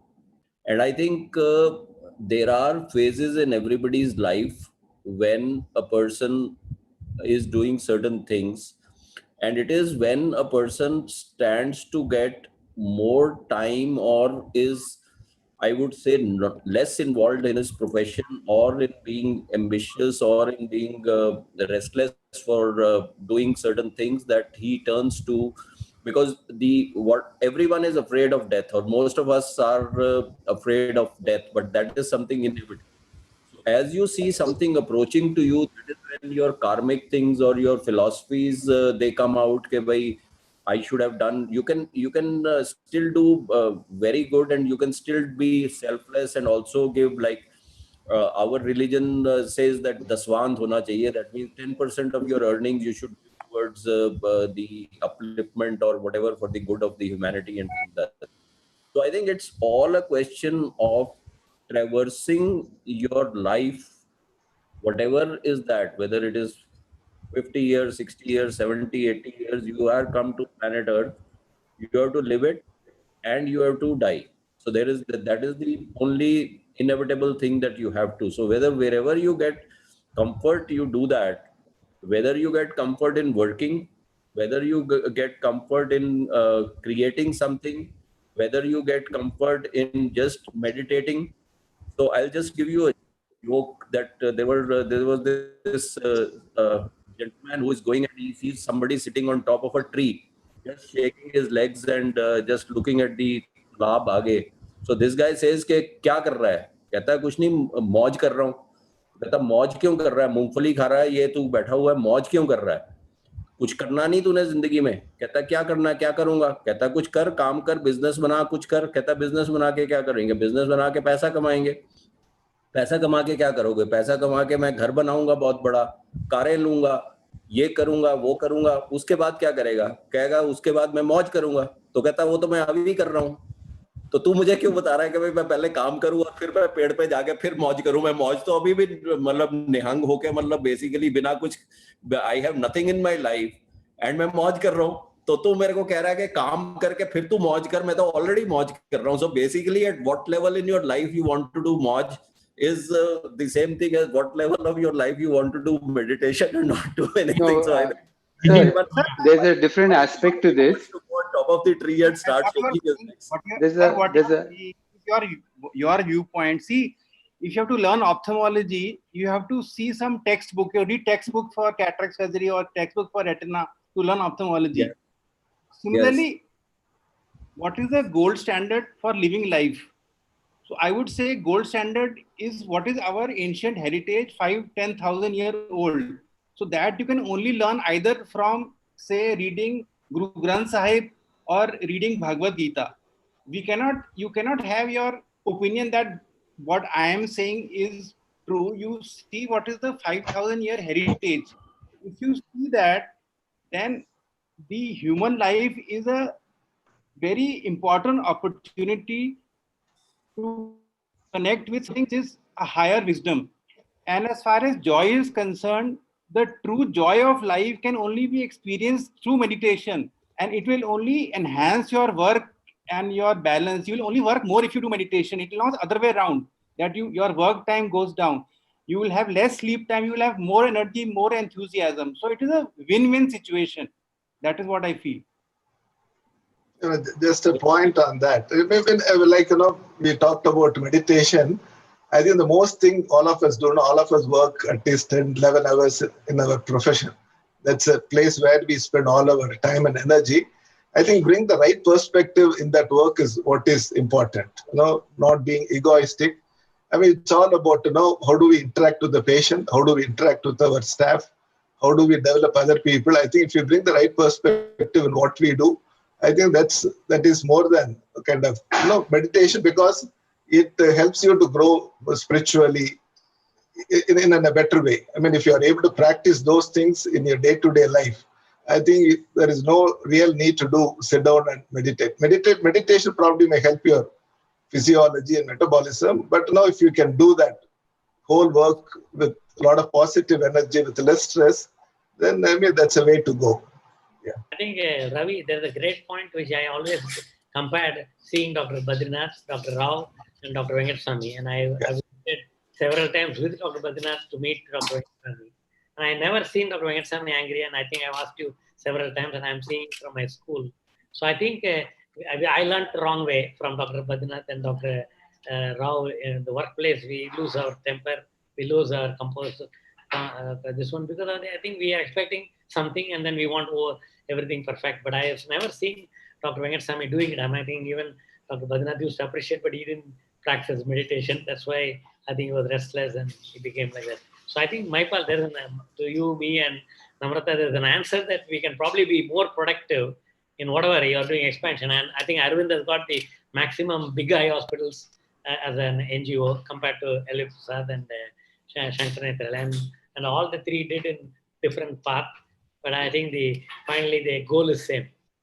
And I think he did with the Aurobindo, Mother Aurobindo. And I think I remember whenever we done that, that's why Dr. Venkateswamy is saying himself, I collected from Dr. Ravindran as all his quotes. And I think I love that. I think the way Dr. V did is he never took credit for what he did. I mean, he put all his energy in developing other people. I think that's what made him to really progress. In a way, we look at him more as a spiritual person. I mean, he also talks about Aravind not as an eye hospital, but a place where people can spiritually become better. So that's what, I mean, if you read a book, which, a talk he has given in Harvard, it talks about Aravind being a place where people can develop their inner selves. So I think each one of us can structure. And what is important, how do you structure your working environment, where people can truly express or bring their best in their work. And if you're able to do that, definitely will help all of us. Not only we grow, we also will help our staff to grow. Yeah. I think giving is an art, and giving to somebody, teaching people, telling them how to grow and how to. So I think that is something which is very, very important. And if you can sleep well with a clear conscience at night, I think that is what you need to be doing. That to be living the life to the full. And I personally feel meditation has its place as and when a person needs it. And I think that is to control yourself at a particular level where restlessness becomes a particularly at a level which is beyond control. But I think you can't achieve anything from a point of view of success, whether you want to call it a materialistic success, till you are restless. So as long as you are not restless, you will not achieve anything, because a lot of meditation is likely to bring down or cool down what you are wanting to do. It is just the bubble that you have, the effervescent. So it's the adrenaline rush that a runner has when he is running a 100-meter sprint, that he has to have that adrenaline rush. So if somebody has to do something now, at the end of the day, you have to leave everything behind here. That's something different. But for you to be successful in anything, even to be successful in meditation or in spiritualism, you have to have single-minded dedication and passion to achieve that particular thing. Without that, you cannot achieve whatever you want to achieve. I personally feel that you have to live your life on this planet. You are born to die. So whatever you want to paint the canvas during that number of years that you have, that is entirely your wish and your thought process. But you should be happy to sleep at night, being contented that you have done something with a clear conscience that yes, that is what it is. So I think there is nothing right, wrong in meditation and not doing meditation. See, things are so different. Like when you talk about spiritualism and you talk about meditation, a man killing another man is supposed to be a crime. But an animal killing another animal, a cat killing a mouse to eat, or a deer being killed by a tiger or something, that is not considered to be a crime, because This was a sixth sense. This is what I tell the patient. Different. So it is the point is, there are so many different ways at which you can live at life, and you can look at life and how life is, what you want to set as your principles and goals. It's totally different. So if Namrata is restless, she does not have time to do meditation because she's happy doing what it is. That in itself is the elixir for life for people. Doing work in itself is an elixir for life for people, and they have a very clear thought. It is only when you are doing intense thinking that I feel that I can come up with ideas. It's not that if I am meditating, I'll come up with ideas and things like that. So there has to be, to everyone his own. I think there is nothing right or wrong in anything. There will be people who will be meditating. There are more people who meditate in India. There are less people who meditate or even allowed to meditate in China. But that's so. No, Maipal, I think you brought out an excellent point, because I've done both 100 meters and 10-kilometer race as a medical college student, and I know the difference. So why I'm saying that's why my physiology professor used to tell, how can you have a fast muscle and a slow muscle? Anyway, I had that. But what I'm trying to say is, I think as he said, I'm watching Tanuj and I'm watching Ajit, and I think for everything we need a mentor, whether it's surgery or whether it's athletics or a football.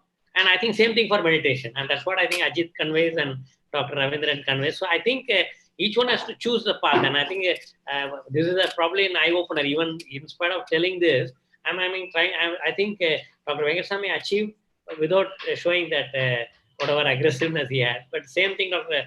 Golapalli Rao and Dr. Badrinath has done with aggressiveness. And both had a IHT and had a bypass surgery. So what I'm trying to say is, I think there is a way to achieve. I think you can still achieve. And Swami Vivekananda meditated 5 virtues, which is what I am trying to do. He didn't have SMS, he didn't have WhatsApp, he didn't have email.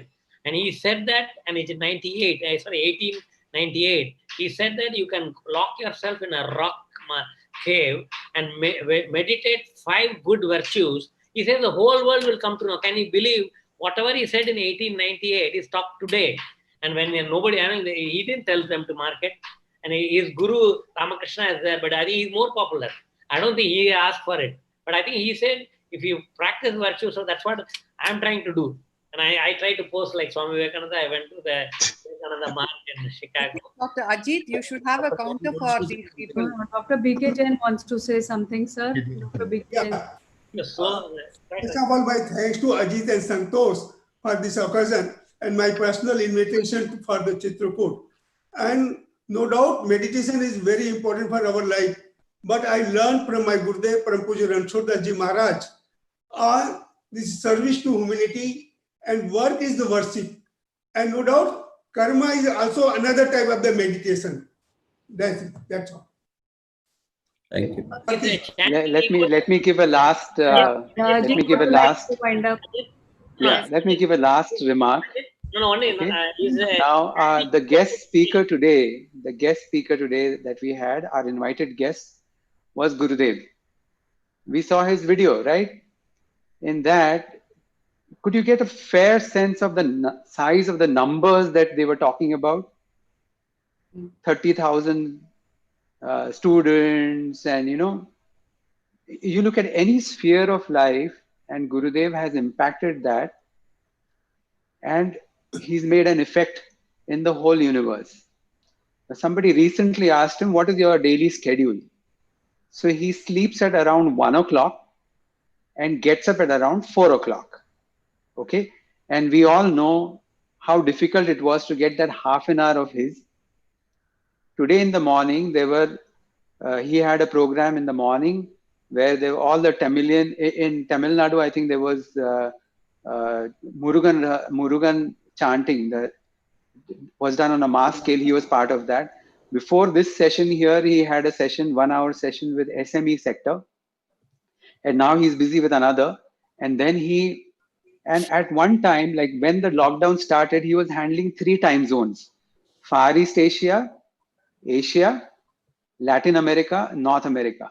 So he was working throughout these time zones and addressing people. Mahipal sir, you commented that he spoke to all the doctors and this, but it was not only doctors in India. He started with Art of Living volunteers in Italy. That was in April. From that, it went on to the frontline COVID workers. From that, it went on to doctors. And it just kept spreading. And you should have seen him. Besides that, he was taking meditation twice a day. So, see, if you want that level of energy, okay, you are energetic, you're 100% involved in your life, in your work from morning to night. Just imagine if you can boost your energy maybe 10 times more. Okay. Now, what the Art of Living course is offering you is that through the Sudarshan Kriya, you're able to remove the conflicts in your mind. So if you're focusing in your work, you're 100% in your work. You're focusing on today's OT list, you're 100% on the OT list. You're focusing on things happening at home, you're 100% there. You're able to switch from one place to another, one role of yours to another role of yours without any conflict. And that strength is there within us. Through the Art of Living course, through the Sudarshan Kriya, we get a chance to tap into that energy which is already there within us. So you don't have to become complacent. You don't have to, हाथ पे हाथ धर के बैठने की जरूरत नहीं है. Meditation करने की. Better than what it is, then it's fine. I mean, absolutely. I can guarantee you that, as Dr. Tanuj said, your rest time reduces, your work time increases, your output increases, and at the same time, you're not burning out. You're not, impeded with a backache or a poor back, and you can't do, and you have to tell this one to do that one to do that. Your health is not getting hampered. So it's a very, very practical outlook towards life. It's not something esoteric about your past lifetimes and future generations and all that. No, it's about your life today, right now. It's going to help us all focus in whatever we are doing 101%. I think that's a big deal for any of us, Is it equal to chanting, Ajit? chanting is a small aspect. Chanting will have an effect to a certain level of our existence. Okay, now when we do the course, we learn about the 7 levels, 7 layers of our existence. So different things affect different layers of our existence. Like our work, our karma yoga, as you say, affects us at a certain level of our existence. There has to be something deeper, but it's not something which will be taught to you from outside. It's something that as you experience life on a day-to-day basis, you start searching for something more. So from that point of view, I'd like to repeat at this point, I'd like to really repeat and offer this course for all our AIOS members. On this screen here, in this panel, there is only a handful of us here. And you are the leaders in this country. But there are hundreds and thousands of ophthalmologists who are not so strong, who will need some guidance. And that is where this, and we can't reach out to everybody. So through the Art of Living course, we have a chance of approaching everybody and offering this way out. It's not the one and all key. This is the only way. No, no, no. This is an option for us, open to us. I think if Dr. Santosh can give a comment on that, you know, and then maybe we could conclude after this. Comment on? Comment on whatever I said just now about the course for the AIOS members. Yeah, that's a wonderful idea. I mean, I think it will give them an option to kind of empower themselves. So yeah, that's right. That's right. Yeah. Many options. One of the many options, but a good one. The Art of Living course is being done in it's being done in 160 countries in the world. And it's an NGO, and the courses happen by word of mouth. Okay. So that's how it is. That itself speaks for the value addition to people's lives. So Mahipal sir, yeah, I think if you can, just take a step beyond your current stance and just be open to this idea that yes, pranayam, meditation, Sudarshan Kriya can benefit people, even if you don't agree with it. No, I have nothing personal, and No, that's it's why not a matter of being the personal. moment You're the president of our Santosh, society. the moment Santosh said about this Ravi,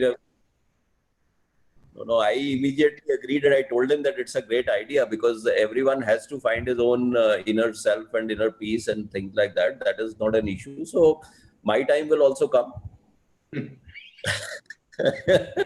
So basically, I think there is nothing at all. But I am absolute intrinsic faith in an individual trying to be what he or she is to be. And I think meditation is one of the ways to become more confident about yourself and to have your doubts and everything under control. So I am absolutely, that's why we were very happy to have this. We also had Mickey Mehta earlier. He talked about yoga and things like that. So these are stressful times and people have to find their pillar of strength. And often this is a pillar of strength for people. So I think it is great that you could get Gurudev ji here, and it was really a wonderful experience listening to him. And I think AIOS members would be lucky to participate in this 4-day course that you have started. And all the very best, and we'll look forward to more interactions. And thank you very much for having them over here. So as a past president, I will take it up, Ajit. Thank you so much, sir. We need all the support and encouragement from seniors like you. Yeah, thank you, Ajit, for answering many uncomfortable questions. No, not at all. Okay. Not at all. Not at all. Thanks to all the panelists, all the leaders from the esteemed premier institutes who were there with us. Thanks to all the governing council members, and special thanks to Dr. Ajit and Dr. Santosh for actually making this happen, for believing in it, and for, we never thought it will happen like this, but it has really taken a great shape. We would also like to thank, we cannot thank enough Shri Ravi Shankar ji, who found time to be with us here today. And it was a great interaction, and I'm sure many of the people would be motivated to join the course, including myself and Dr. Santosh. At least we will try.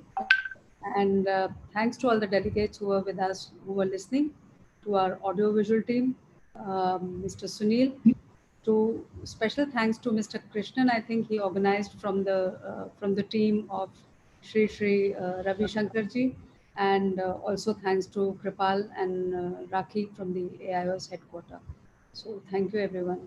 Great. Thank you, everyone. Thank you very much. Thank you. Santosh, you can enroll me and Thank you, Partha, for asking me that question. Thank you. Bye.